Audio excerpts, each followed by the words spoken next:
Good morning. Here we are again, once again at Temple Baptist Church in the Shiloh Sunday School class. I kind of I talked to y'all here a while back about Solomon, about the title of the book of Ecclesiastes. That word, it means, we use the word preacher, or he used the word preacher, teacher, Ecclesiastes, I probably mispronounced that, but it means preacher, teacher. And the idea here is that these lessons that we have week to week, it's just like me being as a Sunday school teacher, except that he is teaching like a class. We have this word Ecclesiastics that means a called out assembly. So he is teaching a class these words. And I kind of wanted to bring that up so we not get things out of context or lose what we're doing here. But anyway, he's talking about, again, he's talking about wisdom. But in this section of Scripture in chapter 7, beginning in verse 11 and going down through verse 22, 23, he's talking about balance in the Christian life. We can, especially new converts, can get so out of balance that they burn out. They just get beat up and burn out, and it really can happen. And people that say that it can't, they're wrong, because we've just seen lots of new converts that start out well and they just burn the candles at both ends, and then after a while they just whoosh and the fire goes out. And Solomon in these verses here is teaching this, and we have to bear in mind with this that he is raised in an era of time, like when we just got out of the book of Job, and Job's four friends actually, they were operating under this theory of retribution, meaning that if you do good, if you follow God and you do good and you do all that, then God's just going to pour out all the blessings upon you. But if you're a bad person, or evil or a wicked person, then bad things are going to come to you. And Solomon says in these verses that it ain't necessarily so, people. And we'll talk about that. And there's something that I have looked for a long time just to keep in Sunday school class, and that's some of these balances. Actually, I meant to get my folding rule out of my toolbox and bring it in, and I forgot that, but that's another. I may have that later. But the Christian life has to be a balance. We live in the world. We are in the world, but we're not of the world, and we don't need to act like it. But all at the same time, God has put a lot of things and beautiful things and other people and animals, and He intends for us to enjoy those things and to use those, and some of them to have dominion over. And so anyway, talking there about using up time there, and it needed to be said. But moving in then to beginning in verse 11, and this counsel in view of how we are to live life is what this is about here, and how to achieve this balance between everyday life and our Christian life, which as a Christian, our life should mesh right in there to the place where everybody that sees us knows who we are, what we believe, and why we believe what we believe. And so anyway, starting out in verse 11, he said in the King James Version, "Wisdom is good with an inheritance, and by it there is profit to them that see the sun," or those that are alive. There's profit in that wisdom and actually in the New Living Translation it says, being wise is as good as being rich. In fact, it's better. But then in verse 12 he said, wisdom or money can get you almost anything. But then the important part of those two verses right there that we need to sink down deep in our head here is that wisdom can save your life. While we could look at that in a secular sense, in a worldly sense, but also in a religious sense, that I was telling you guys here a week or two ago, maybe, about a tube of caulking. How, that sounds superficial, but you can take a standard tube of caulking and run a 1/4-inch bead of caulking out, and it'll go about 25 feet. But when that's over, it's over. Now, I said all that to say I was doing some caulking out at the hospital one day, and I was up about 4 stories high, and this was a long time ago. And I had caulked down this thing called a riglet, and I got to the thinking, well, I was getting tired, and I think, well, I'm going to rest. And so I stopped, and I turned around, and my arm went right over the edge of the building. And I had sense enough to know that I was about out of caulking, that I was tired, I need to do something, or I would have been, I'd have been dead because of that 4-story drop. But yet, I said all that again to say that wisdom, having a little bit of wisdom sometimes can be the difference between life or death. And according to the scripture right here, it's important that we know that only wisdom can save your life. Money is money, and it's going to come and go. You may have a lot of it today and not much tomorrow, but yet money's just money. In fact, I think it's in the book of Jeremiah, sometimes it seems like we have a hole in our bag and the money's flowing right out the bottom of it. I think our politicians are kind of dealing in that realm these days, it seems to me like.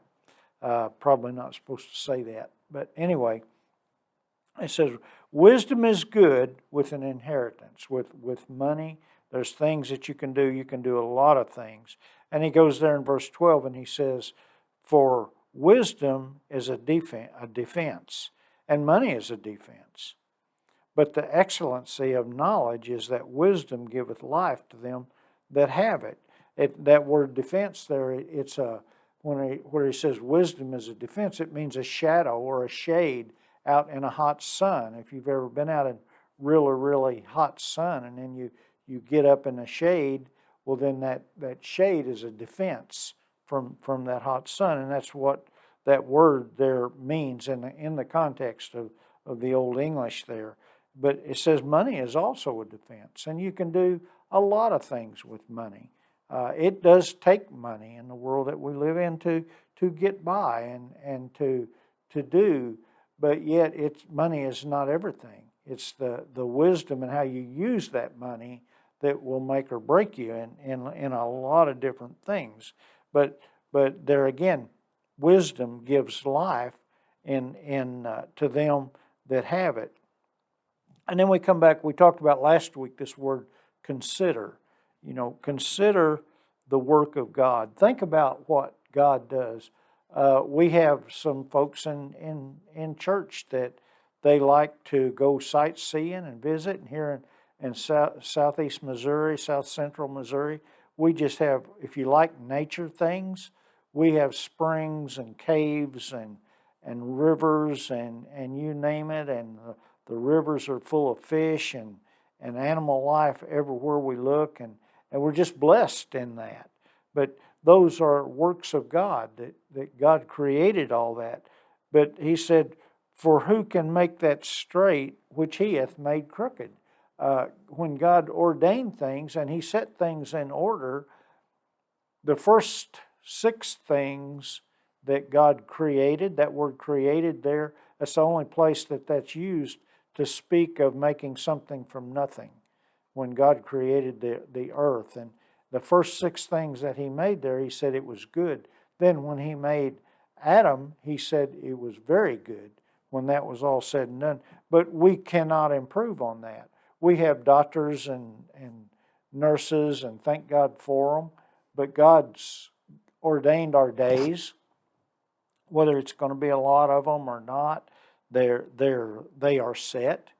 We can do things to shorten them, but there's not much we can do to lengthen our days, because God has ordained that. He said, "For who can make that straight? Who can improve on God's handiwork?" I certainly can't, and I don't believe I know anybody that can. But anyway, that's what he's saying there. But then he gets down here in verse 14. He said, verse 13, he said, "Consider the work of God, for who can make that straight, which he hath made crooked?" And then he says in verse 14, "In the day of prosperity be joyful." And then he says, "But," he's got that, boy, that's a great big word, "but" is on that. He said, "But in the day of adversity, consider." And we have that colon there again. There's two things that we need to understand in this about God. And one is, it's a big long word, immutability. God sets things in order and he does not change. He has his way of doing things, and those things are not going to change.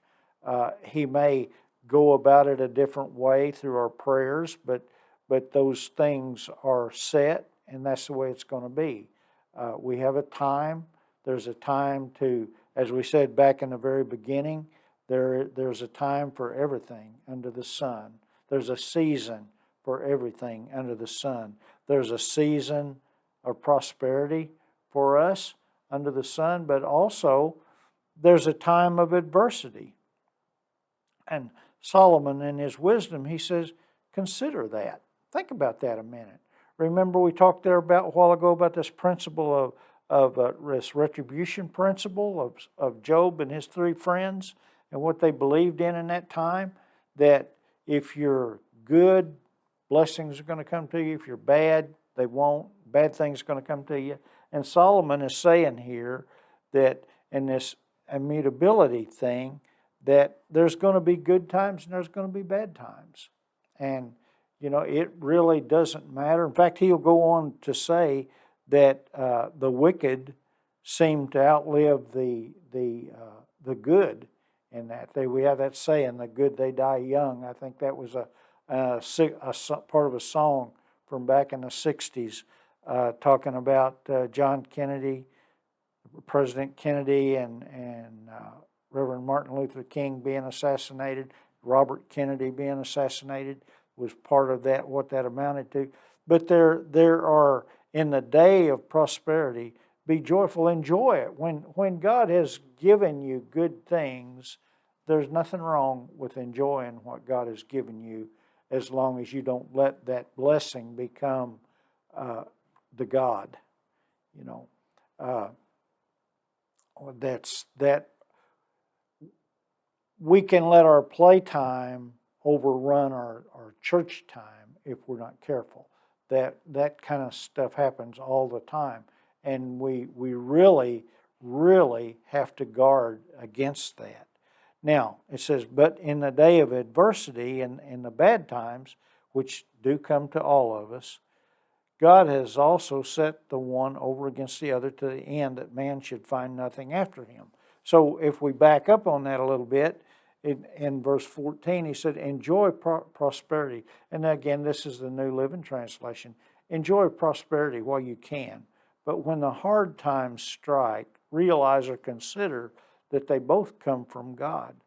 That way you will realize that nothing is certain in this life.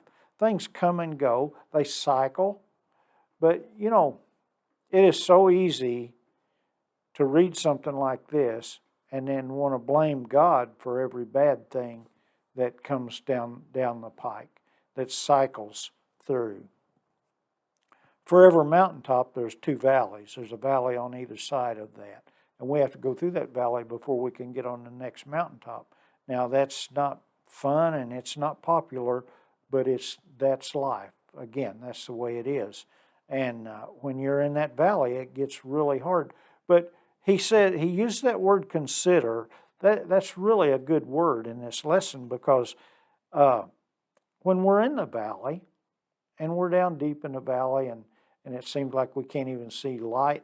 We're so bound up in that we would consider, what are you doing in the valley? Why are you in the valley? Is God trying to teach me something? Am I here because of my own stupidity and my own mistakes? Which, by the way, we like to say sometimes, well, the devil did it, or whatnot. And when the devil had nothing to do with it, we just did it because we did something we shouldn't have done. And that's part of life. But anyway, it says that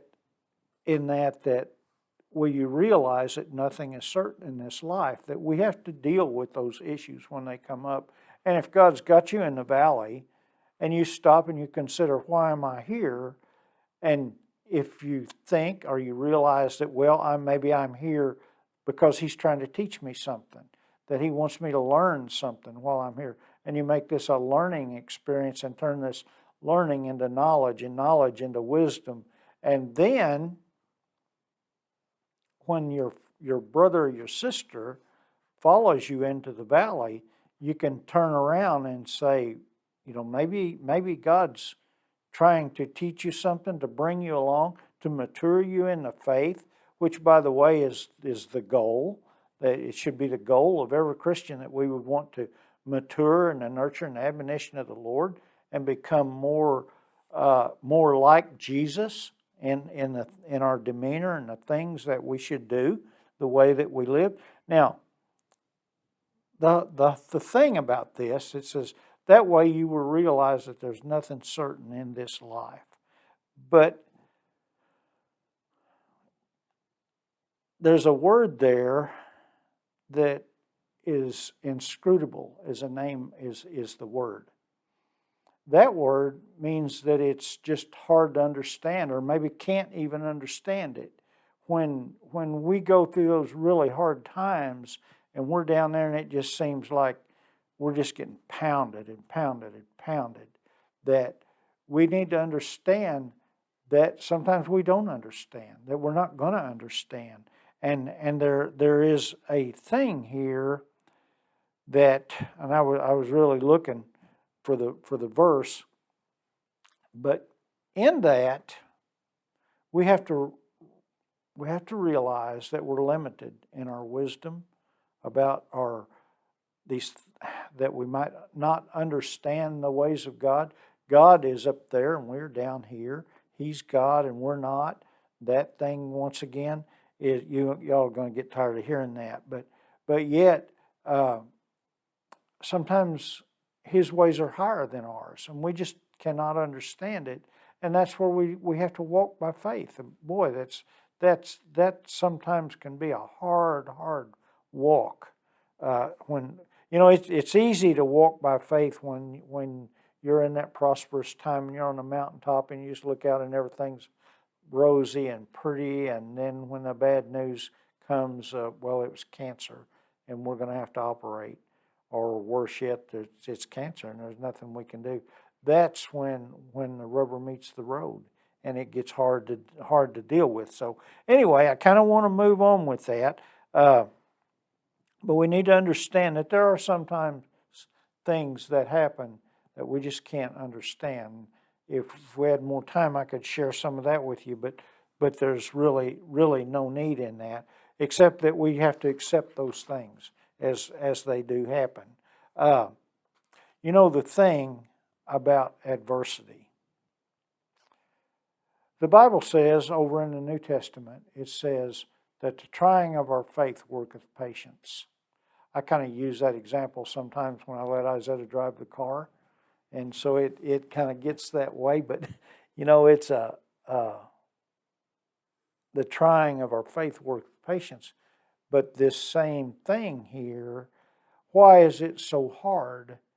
The question in your book there is why might people find it so difficult at times to trust in God's ways as always best? Now, I said that little funny thing there a while ago, but yet at the same time, that word tribulation in the New Testament is a word that means pressure. that's what makes diamonds. When you take coal and squeeze it hard enough that with pressure, that they come forth as diamonds. And that's the way the Christian life, that's the way God does sometimes. He squeezes us, and boy, we don't like being squeezed. We don't like that kind of pressure, and sometimes we rebel against it. But we need to understand that consider, I keep using that word understand, but we need to consider that God may be trying to do something in our lives, and that's important. And anyway, to go down in verse 15, he says, all things have I seen in the days of my vanity. Well, when you take that out of the old King's English and you bring it up into modern vernacular, modern language, he starts out in this meaningless life. I'm sorry, Solomon, I don't think life is meaningless. Maybe in the whole scope of things, we're here today and gone tomorrow, and I think that's really what he meant, because he goes on and he says, I've seen everything, including the fact that some good people die young, and some wicked people just seem like you can't kill them. And so that's just another hard fact of life that I've known some just really, really good people, and over a period of time, and they for whatever the circumstances were, a lot of them in car wrecks, and some of them disease, and all those kind of things that we all deal with, and you just ask, Lord, why? You think life is so precious to us, and we fight so hard to keep it and to keep up a certain standard of our lives. And when those kind of things happen, it's natural to ask why God, and why when this person that just seemed like they were the next thing to God, and you take them, and Sister Jeannie, and Sunday's not here today, but she said, she made a comment one time when our daughter passed away. She said, well, she got her job done, and I've never forgot that. She was finished, and I think in my human mind, I think no, she had a lot of things that she could do and could have accomplished, but she did what God wanted her to do. And after I considered and I thought about what Sister Jeannie said, I saw the wisdom in that, and it was a comfort as time went on in that thing, and I appreciated that then, and I still do appreciate that thought. It says, but anyway, this is where it gets kind of touchy with Solomon's thought in here, because so he says there in verse 16, don't be too good or too wise. And boy, you talk about throwing a wrench in the works when he said something like that compared to this retribution principle. He's not saying that it's okay to sin or to live on the wild side just a little bit, because that's a trap. That's just something that will suck you in, and the next thing you know, you're trapped in a thing that you can't hardly. You may not be able to get out of it unless God sends somebody to free you from it. But he said, don't be too good or too wise. Why destroy yourself? But on the other hand, and that actually I didn't mean that, but that in verse 17, on the other hand, don't be too wicked either. Don't be a fool. Don't get trapped in that. We have, they have such a thing as called a live trap, and you can put corn or something in it, and the animals will get in the things, but it doesn't kill them, and you can relocate them somewhere, and that's one thing. But he said, don't be too wicked. On the other hand, don't be a fool. Think about what you're doing. There is that word consider once again. And he said, why should you die before your time? Because getting caught in a trap like that, that's the end of it. That's the end. The end of sin is death. And that's what he's saying here. So try to walk a middle course, but those who, this is the this is the explanation. This is the end of the story, as Paul Harvey might say, or the rest of the story. He says, but those who fear God will succeed either way. I think about, I'm not planning on dying today, but the cemetery over here, a few blocks over from us, is full of people that didn't plan on dying today. But yet it's going to come sooner or later, one way or another. It's going to come. But either way, God has blessed me in my life. Tomorrow will be our, Thursday was our 53rd anniversary. Excuse me. And, Isaiah and I have had a good life, and God has blessed me. As near as I know, I'm healthy, and we are healthy in that sense. And so the mindset there is that I'm a winner either way. If God wanted to take me out right now, I'm going to heaven. That's set in concrete, and I know it is. But according to the Word of God, to a God that cannot lie, that's where I'm going to spend eternity. So either way, I'm good with that, and having the fear of the Lord and making that decision for Jesus Christ back some time ago, that assures me through the resurrection that I will be too. And so anyway, I'm going to quit on that. I've took up a little more time than I normally would, but I appreciate you all taking the time to view these lessons and the devotions that we have. Y'all come and see us. We have Sunday school. We have services at 8, and then Sunday school at 9 o'clock. Come and see us, and we'd be glad to see you. Have a good one.